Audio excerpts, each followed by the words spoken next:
Since my last Star Wars movie did pretty well, considering I got a few upvotes and also some comments that I appreciate. So when people like and watch these videos and also comment, I look at all the comments and respond if I can contribute with something. But the reason why I titled this video the way I did is after watching a video from Thor Skywalker. He mentioned something interesting, but it got me pondering about the larger aspects of Star Wars and how Disney has handled and Lucasfilm have handled how they've handled the entire Star Wars franchise. And I look at it as that the Sith are basically using a lot of the seven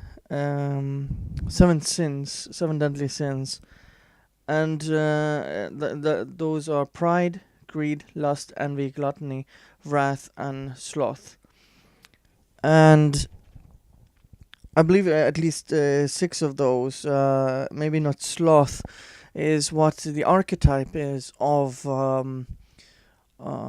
of the Sith, especially how Lucas portrayed them, where you had the envy of, let's say, the apprentices of Dooku Maul wanted to become stronger, gluttony wanting to gain all the power and becoming stronger, pride, they are always a lot of pride, which basically led to the fall of Darth Sidious. Greed as well. He wanted the entire galaxy. The Sith always want more power. Envy. Yeah, I told wrath. I mean, they rely a lot of other power with their anger. Gluttony as well. As I said, they want everything. So I think the way they portray and the bad guys, I don't even know what to call them, the evil force users in Kylo Ren and Snoke.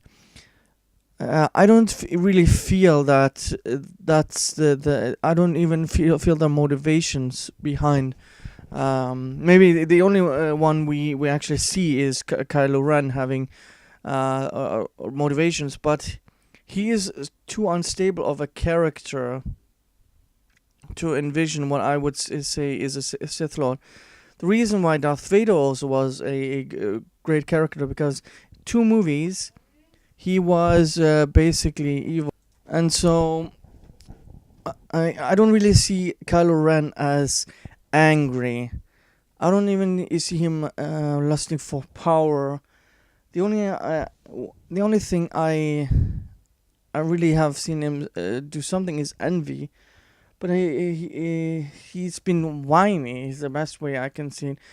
And the way that Snoke was portrayed in The Last Jedi was irrational. It wasn't prideful or angry or anything, or any of these motivations.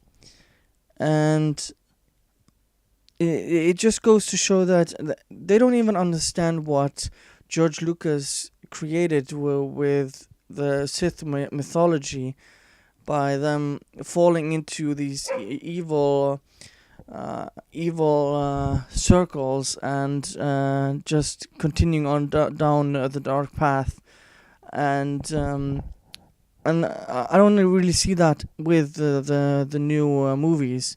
I mean, we had two Star Wars story where they didn't have much of an emphasis on Jedi's, but from what we've seen from the episode 7 and 8, there's not much to go by when it comes to those. And when it also comes to the Jedi, you have I would say the 7 virtues, which is prudence, justice, temperance, courage, faith, hope, and charity, which I would say is very central to a Jedi life, or the philosophy, where you have hope, faith, charity.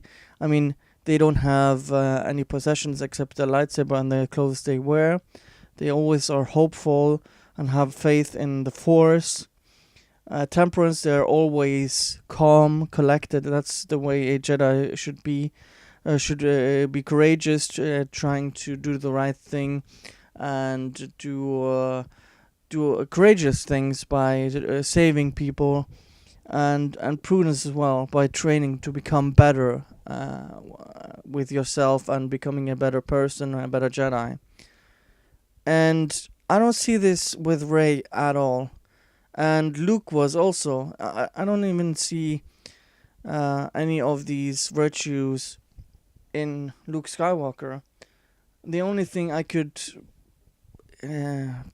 with Rey, any of these virtues is hope. But I mean, what is she hoping for? Is she hoping for her parents, or I mean, she does things. She doesn't have any motivations, and it's just sad to see because it's just a little narrative dissonance when it comes to the six first movies and the new ones. And I still am gonna defend it till this day. Rogue One, I think, is a great movie. The three other ones I don't consider canon, and I just don't know why did they spend so little time on the story. Even George Lucas with the prequels that are bashed for 10 years or so, 15 years I would say now, and he even spent 3 years between each movie. They're just pumping them out each year now. I mean, between episode 7 and 8, there were only 2 years, and there's not much time when it comes to writing. Or I mean, Rian Johnson even admitted 90% of The Last Shadow was the first draft, which doesn't make sense to me. How can you use 90% of a first draft in a movie? And regarding the archetypes of the Jedi, where they're basically space wizards, they don't think of themselves, they have unconditional love. And the fall of Anakin was he had these character flaws of he didn't want unconditional love, he wanted conditional love with Padme, and he became envious, hateful, because also his mother dying, and all of these seven deadly sins, he fell into the trap, and in the end actually fell into the dark side. But when you also see in episode 6 within Darth Vader, you see some faith and hope, and justice and courage, I would say, when he turns and realizes that his son is going to die right in front of him, and realizes there is some good in him. Anyways, I just wanted to talk about this because of something Thor Skywalker said, and just wanted to reflect on Disney Star Wars. And yeah, anyways, thank you guys for watching, and see you guys next time. Bye.